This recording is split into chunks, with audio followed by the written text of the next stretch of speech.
اجمعین ومن تبعہم بإحسان الی یوم الدین۔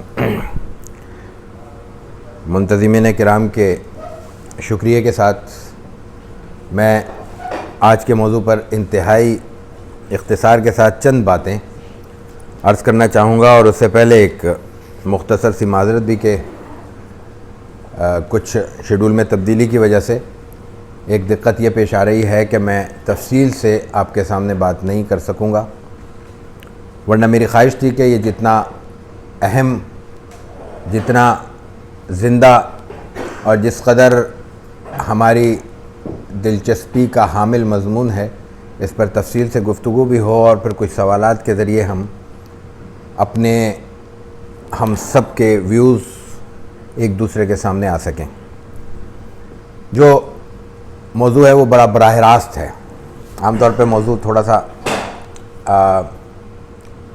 گنجائش والا ہوتا ہے کہ آدمی کچھ باتیں ایسی بھی کر سکتا ہے جس میں اس کے لیے کچھ ڈائریکٹ کہنے کی سے ہٹ کر انڈائریکٹلی کچھ کہنے کی گنجائش ہو، لیکن یہ موضوع چونکہ ڈائریکٹ ہے تو میں اس پہ ڈائریکٹ ہی بات کرنا چاہوں گا۔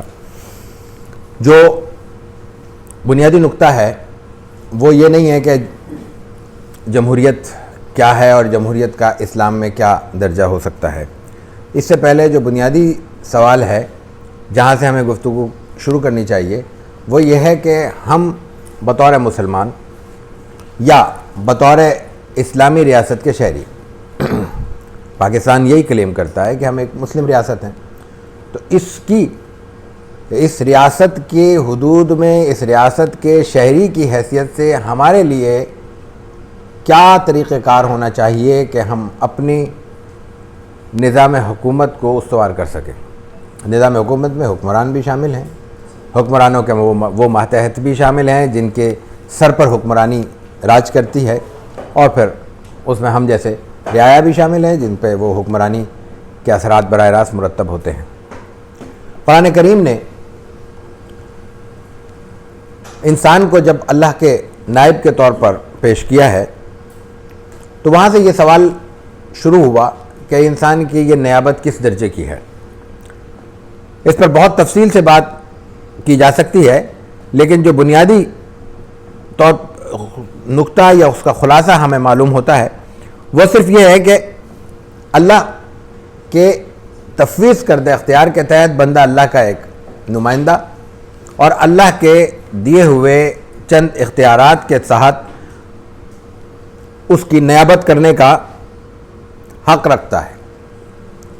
لیکن اس کے ساتھ ساتھ ان دو باتوں پہ بہت زور دیا جاتا ہے۔ تیسری چیز جو دنیا کے مختلف نظاموں سے اسلام کو یا اسلامی تصورات کو نمایاں اور ممتاز کرتی ہے، وہ قرآن کریم کا یہ بیان ہے کہ لِنَنظُرَ كَيْفَ تَعْمَلُونَ، کہ یہ نیابت، یہ اختیار، یہ قدرت، یہ کچھ وقت کے لیے تمہیں اس ذمہ داری کے ساتھ ذمہ دار بنانا یہ اس لیے ہے لِنَنظُرَ كَيْفَ تَعْمَلُونَ، یعنی یہ مرحلہ آزمائش ہے، یہ اختیار کے ساتھ انجوائمنٹ کا معاملہ نہیں ہے۔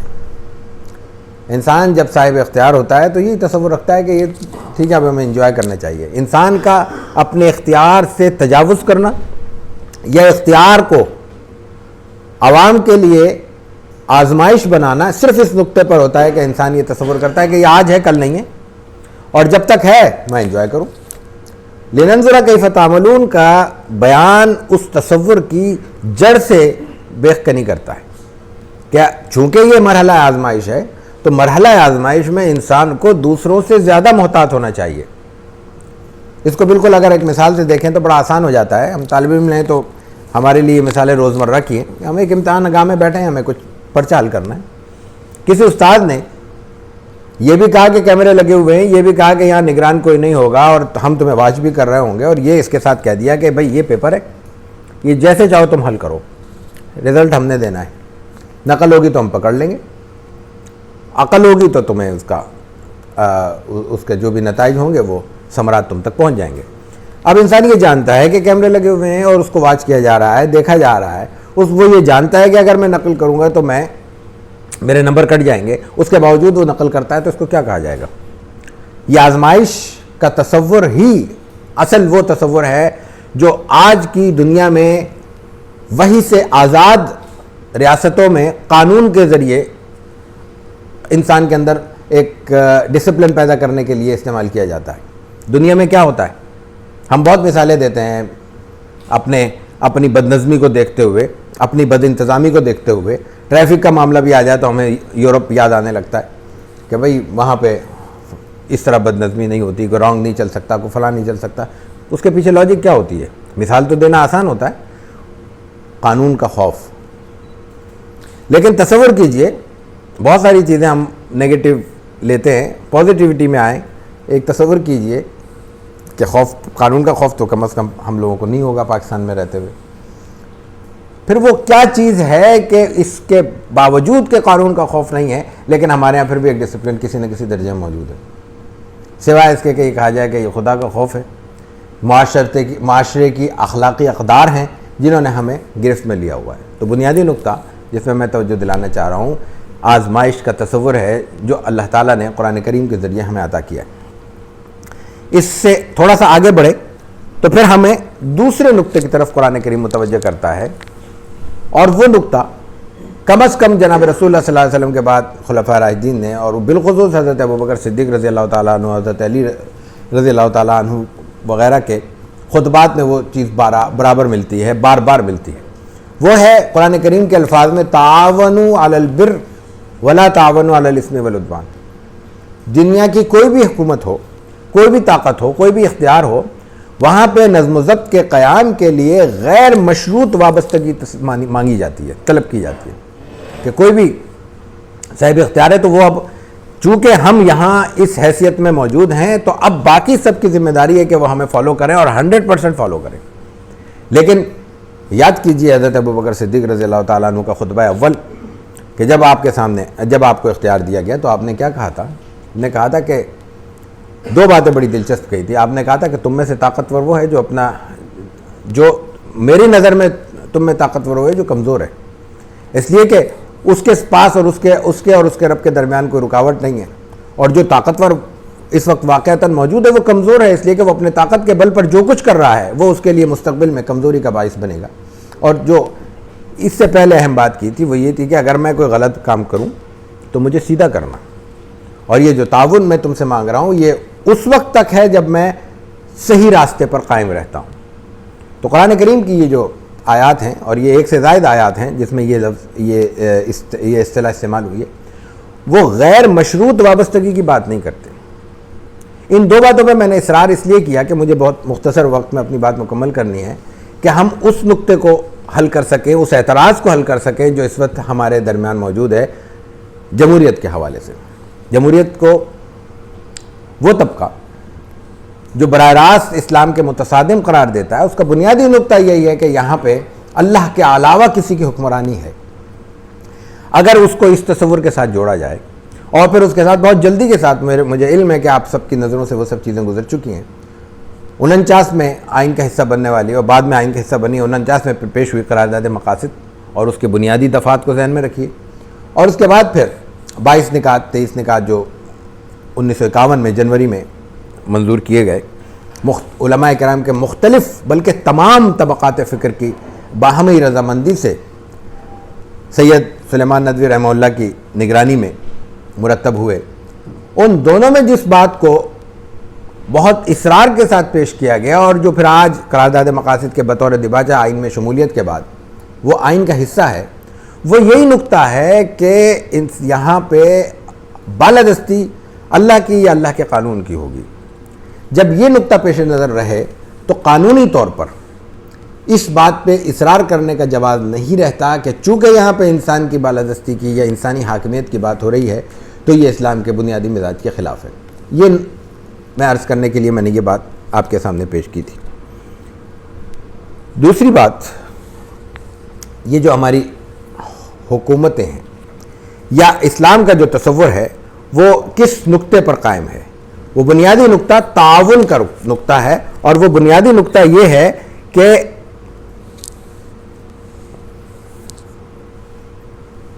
امت میں اختیار صرف ان کو ہونا چاہیے جن کو امت کا اعتماد حاصل ہو.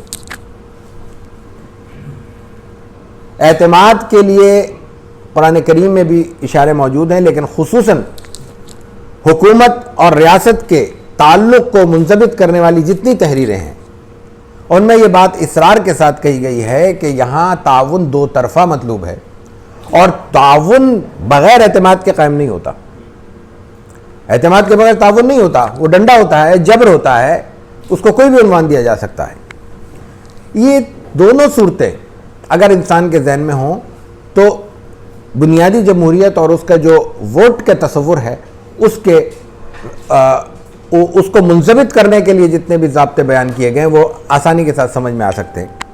ووٹ کو جو حیثیت حاصل ہے وہ بنیادی طور پہ مشاورت کی ہے، لیکن مشاورت کے ساتھ نمائندگی، سفارش اور وکالت کا بھی اس کو درجہ حاصل ہے. ان تینوں چیزوں کے ساتھ اگر اعتماد قائم ہوتا ہے تو اس کو ایک ایسی ریاست کا کہلانے کا حق حاصل ہے جس کے بنیادی اصول اور ضوابط اسلامی تعلیمات سے منضبط ہیں یا ماخوذ ہیں. جو نقطہ یا جو دو تصور ہمیں ڈسٹرب کر رہا ہے یا جس کی بنا پر ہم صحیح نتیجے تک پہنچنے سے قاصر ہیں وہ موجودہ حالات اور ان حالات کے پیچھے کار فرما قوتیں بھی اور ان قوتوں کے اثرات بھی ہیں. لوگوں کو جس چیز سے غلط فہمی پیدا ہوتی ہے یا اس کو استعمال کر کے غلط فہمی پیدا کی جاتی ہے وہ ہماری تھیوریز نہیں ہیں، وہ ہماری عملی شکل ہے موجودہ جمہوریت کی، جس میں انسان خریدا بھی جا رہا ہے، بیچا بھی جا رہا ہے، الیکشن بھی ہو رہا ہے، سلیکشن بھی ہو رہا ہے. لیکن یاد رکھنے کی بات یہ ہے کہ جب بھی کسی بھی نوعیت کی فکری مباحث پر گفتگو ہوگی، عقائد پر، اعتقادات پر یا نظریات پر گفتگو ہوگی، وہ عملی ہونے سے پہلے نظری ہی ہوگی. اور جتنی عملی بلکہ جتنی بدعملیاں ہمارے درمیان موجود ہیں ان کے پیچھے کوئی نہ کوئی فکری کجی بھی موجود ہے. ہم جب کسی بھی نوعیت کے قانون شکنی کرتے ہیں تو اس کے پیچھے کوئی نہ کوئی ذہن میں لاجک ہوتی ہے. وہی لاجک نظریہ ہے یا بد نظریہ کہہ لیں اس کو. نظریہ تو ایک اچھا لفظ ہے نا. تو اس کے پیچھے کوئی نہ کوئی انسان کے ذہن میں الجھن ہوتی ہے. مثلا بہت آسان ہے، انگریز کے دور میں ایک رویہ جب ترک موالات شروع ہوئی یہ قائم ہوا کہ یہ دشمن ہیں اور غاصب ہیں، اور تھے دشمن بھی تھے غاصب بھی تھے، تو ان کو نقصان پہنچانا جائز ہے، ان کو ٹیس بھی کیا جا سکتا ہے، ان کے ساتھ مالی معاملات میں بھی بدعملی کی جا سکتی ہے. یہ تصور کس حد تک اسلامی تھا، کس حد تک اس کو مذہبی طبقے کی سپورٹ حاصل تھی، یہ الگ بحث ہے، میں اس طرف نہیں جانا چاہتا، وقت بہت محدود ہے. لیکن یہ نظریہ قیام پاکستان کے بعد بھی ہمارے ذہنوں میں موجود ہے. جب ہم سگنل توڑتے ہیں، بہت چھوٹی سی بات سمجھتے ہیں ہم، تو ہمارے ذہن میں یہ ہوتا ہے تو ہم نے یہ حکومت جس نے مہنگائی کی ہوئی ہے اس کا قانون توڑ رہے ہیں. یہ ذہن میں اگر اس وقت تصور موجود ہو کہ یہ جو ہم نے چھوٹا سا سگنل توڑا ہے یہ چھوٹا سگنل نہیں ہے، یہ جس کی خلاف ورزی کی ہے یہ اللہ کے قانون کی خلاف ورزی بھی ہے، صرف دنیا کے قانون کی نہیں ہے، یہ کسی صدر و وزیر اعظم کے لیے بنایا ہوا قانون نہیں ہے، یہ جو 22-23 کروڑ پاکستانی عوام ہیں ان کے اور ان میں جو غیر ملک سے آئے ہوئے وقتی طور پہ ہمارے درمیان موجود لوگ ہیں ان کو ایک دوسرے سے تحفظ فراہم کرنے کے لیے قانون بنایا گیا ہے. اور اس میں ہماری ذرا سی بھی غفلت بنیادی طور پر ہم ہی جیسے کسی اور شخص کے حق کو مارنے کے مترادف ہے.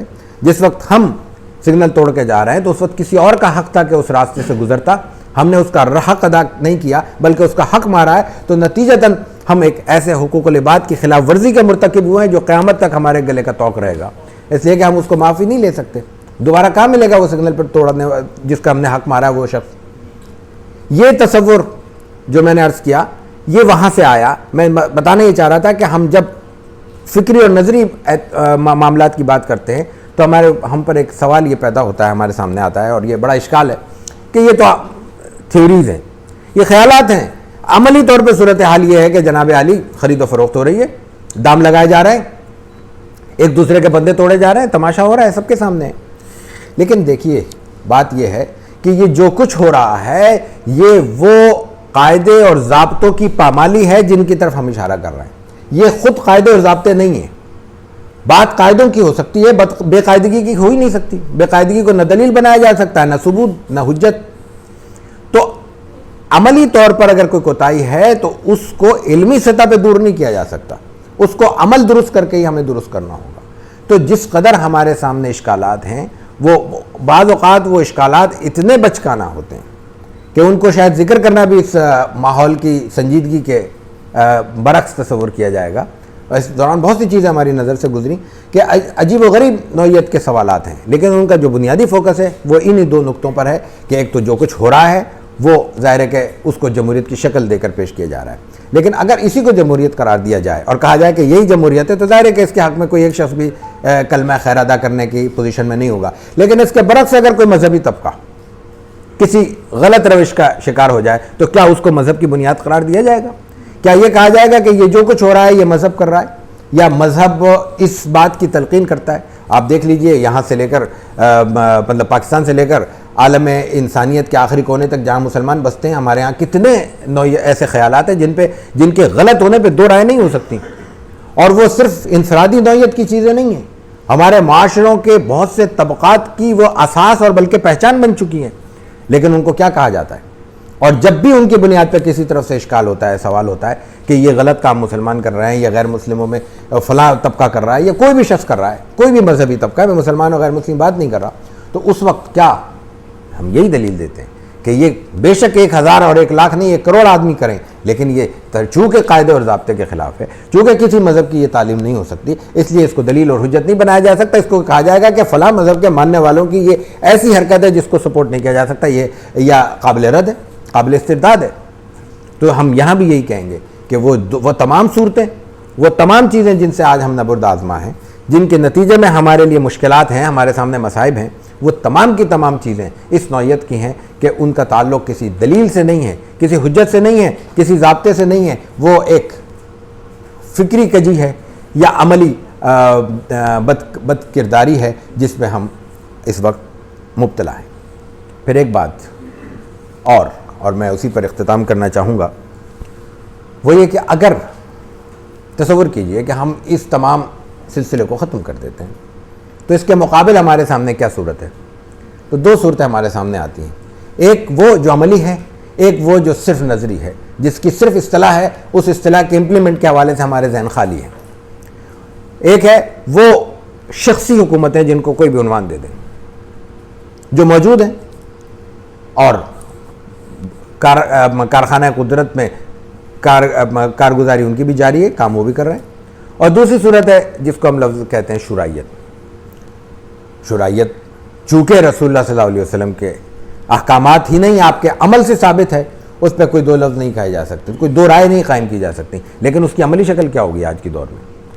اس کو آج کے دور میں کس طرح ہم اپنے حکومت اور ریاستی امور کو چلانے کا ایک میکنزم کی شکل دیں گے؟ الٹیمیٹلی پھر وہیں آنا پڑے گا اور اسی نقطے کی طرف ہمیں متوجہ ہونا پڑے گا جس کے لیے اب آج ہم یہاں موجود ہیں. ایک سوال یہ بھی کیا جاتا ہے، وہ اسی سے میں ریلیٹ کر کے بات پوری کرنا چاہ رہا ہوں، وہ یہ کہ اس میں وہ اشعار بھی موجود ہیں، اقبال کو بھی کوٹ کر دیا جاتا ہے، دوسرے حضرات کو بھی کہ وہ گنتی کی بات آ جاتی ہے، بندوں کو گنا کرتے ہیں، تولا نہیں کرتے.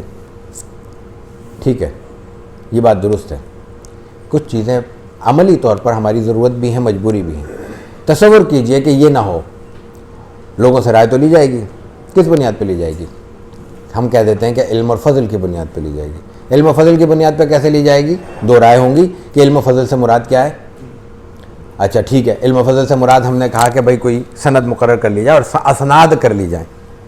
مطلب ٹھیک ہے، ایک ہم تفہیم کے لیے سمجھ لیتے ہیں، ایم اے کر لیا جائے، چاہے وہ اسلامک اسٹڈیز میں ہو چاہے وہ ماس کمیونیکیشن میں ہو، دونوں کی رائے ایک ہوگی.